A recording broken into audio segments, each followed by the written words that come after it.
Boa noite! A pauta de hoje é trólebus, quando surgiram e como funcionam. Primeiramente, devemos iniciar falando do nascimento do trólebus. A história começa em 29 de abril de 1882, quando o alemão Ernest Werder von Siemens fez andar o seu eletromote no subúrbio de Berna, na Suíça, que funcionou até 13 de junho de 1882. A primeira linha experimental foi desenvolvida por Lombard Jering e pôs-se em marcha para a Exposição Universal de Paris em 1900. Max Schemann dá um salto decisivo quando, em 10 de julho de 1901, implanta a primeira linha de trólebus para transporte público no mundo, usando linhas de bonde em Bletau, perto de Dresden, na Alemanha. O trólebus, como meio de transporte urbano, para efeitos práticos, tem a sua origem nos Estados Unidos nos princípios do século XX. Em 1920, a fábrica Abril, da Filadélfia, já produzia trólebus, ou popularmente conhecidos como os grandes trólebus. O novo ônibus teve uma boa aceitação das companhias de transporte urbano da região. O desenvolvimento do modelo data da primeira década do século XX, quando pareceu ser um ponto médio natural entre os veículos elétricos e os autocarros a gasolina. Porém, na época do surgimento desses modelos, o mesmo não agradou a todos. As indústrias petrolíferas dos Estados Unidos se irritaram com a fabricação desses modelos elétricos. O governo americano, então, condenou as empresas a multas por usar métodos corruptos com as entidades públicas e privadas para a eliminação de tranvias e trólebus ou qualquer tipo de transporte elétrico. O trólebus se desenvolveu de forma ampla nos países do leste europeu e na extinta União Soviética, onde se implantaram em quase todas as cidades, com mais de 200 mil habitantes. Algumas empresas de transporte público, como a Brooklyn Manhattan Transit Corporation de Nova York, anunciaram o conceito de All-4. Isto é, o emprego de trólebus, tranvias e metrôs com um sistema integrado e complementar.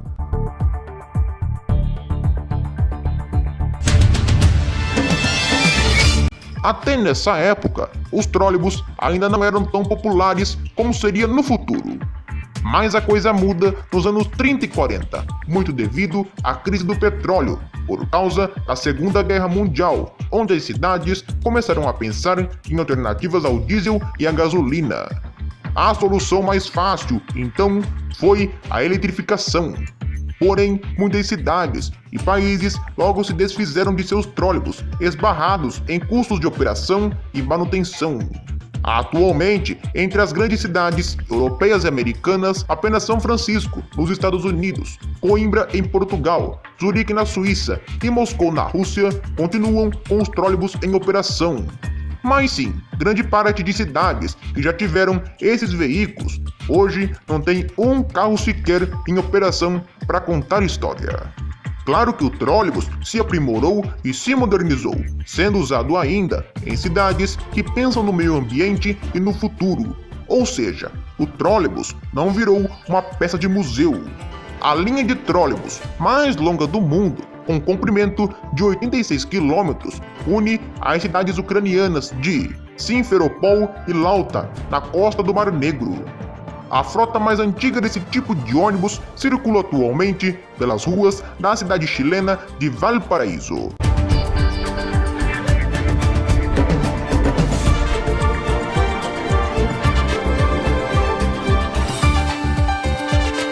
Mas, e aí? Como funciona de fato o trólebus? Primeiramente, o trólebus não polui absolutamente nada, por ser um veículo elétrico.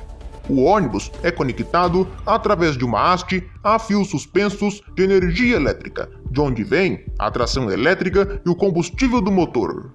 O trólebus não possui marchas e o próprio veículo faz alternância de velocidade, havendo assim um aumento de torque, trazendo mais conforto ao condutor e usuários, diminuindo os solavancos do veículo, aumentando assim a eficiência.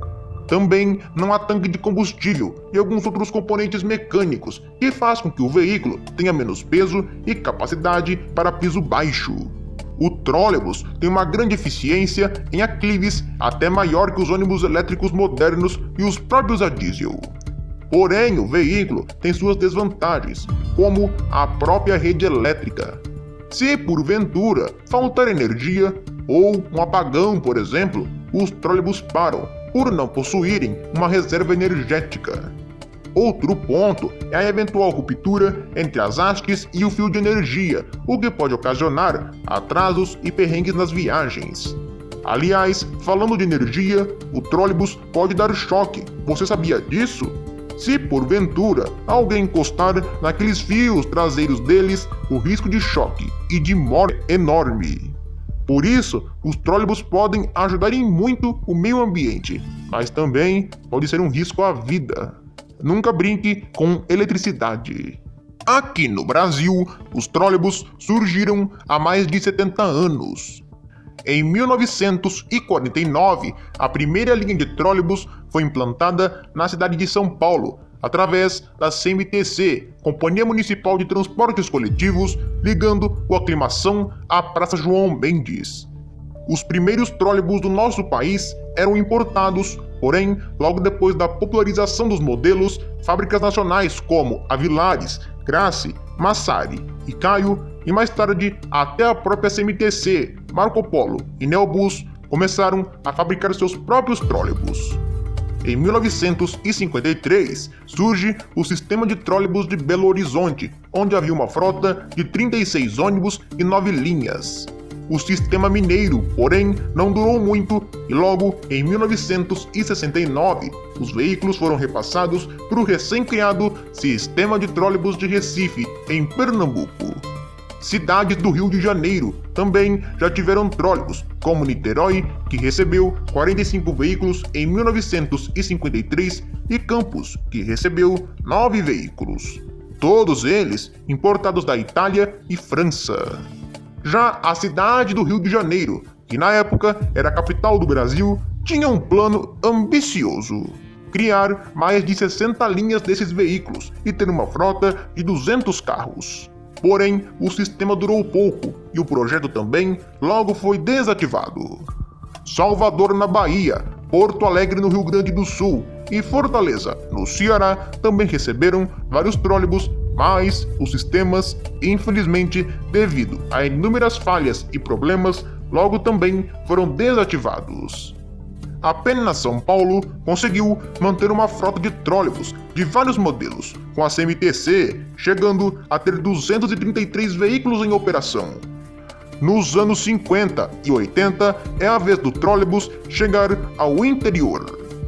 Rio Claro, Ribeirão Preto e Araraquara criaram seus sistemas de trólebus, mas nos anos 90 acabaram sendo extintos, pois não foram bem sucedidos. Também na década de 80 surgem os trólebus articulados, trazendo uma inovação no setor, em especial para São Paulo. Ainda em São Paulo, com o fim da CMTC em 1993, os trólebus passaram a ser operados pela recém-criada SP Trans, que a partir de 1995 praticamente abandonou os trólebus. Certamente quem é de São Paulo se lembra dos fura-fila, inaugurados em 1998, os famosos VLP. Era uma espécie de relance do trólebus, numa versão paulista, mais nova e moderna, encarroçada sobre carroceria da Marco Polo. Era como se fosse uma versão express, ou BRT, assim podemos dizer, do trólebus. Esse carro em específico eu não vou falar no vídeo de hoje, vou deixar para um vídeo futuro, mas é um tema bastante interessante. Infelizmente, o VLP fracassou em São Paulo e foi praticamente abandonado pela prefeitura municipal. Só foi gasto dinheiro nisso, porque utilidade foi nenhuma. Nos anos 2000, a prefeita Marta Suplicy, ou Furacão Marta, como muitos a chamam, acabou com metade dos trólebus de São Paulo. Isso causou revoltas e muita indignação por boa parte da população. A fiação elétrica foi reduzida em mais de 100 km.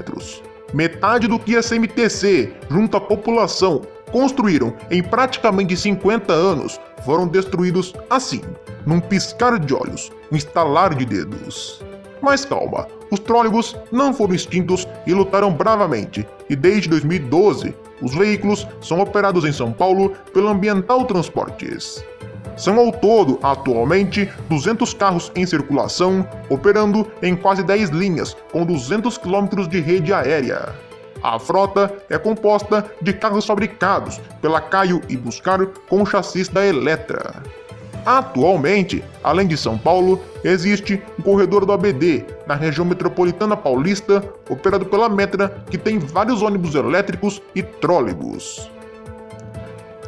A cidade de Santos, no litoral, tem trólebus em operação, ligando o centro ao Gonzaga. Os veículos, fabricados pela Maferza, já extinta, são considerados patrimônio do município. O sistema de trólebus santista existe desde os anos 60 e hoje não é nem sombra do que já foi um dia. Nos anos 90 e 2000, houve uma verdadeira limpa no sistema. Olha, gente, vendo esse contexto de ônibus elétricos e trólebus, eu só tenho uma coisa a dizer. Poderíamos ter um ar e um meio ambiente muito melhor do que é hoje se os trólebus tivessem sido implementados aqui no Brasil com força. Era para termos ônibus elétricos dominando as ruas do nosso país há muito, mas muito tempo, proporcionando assim uma qualidade de vida maior para todos nós. Infelizmente, pelos problemas que eu disse há pouco, os trólebus foram esquecidos, principalmente pela falta de infraestrutura e ajuda principalmente do poder público. Mais uma vez, a política atrasando o nosso país. Já imaginou que beleza que seria se os trólebus tivessem sido implementados em todo o Brasil, de forma geral, desde lá atrás? Certamente teríamos um país melhor e mais desenvolvido, voltado ao primeiro mundo. Assim, nesse clima de elétricos, encerramos o Em Pauta de hoje. E espero que você tenha gostado dessa edição. Lembro a vocês que o canal está nas redes sociais, Ônibus Brasil e Instagram. Uma boa noite a todos e até o próximo vídeo. Boa noite!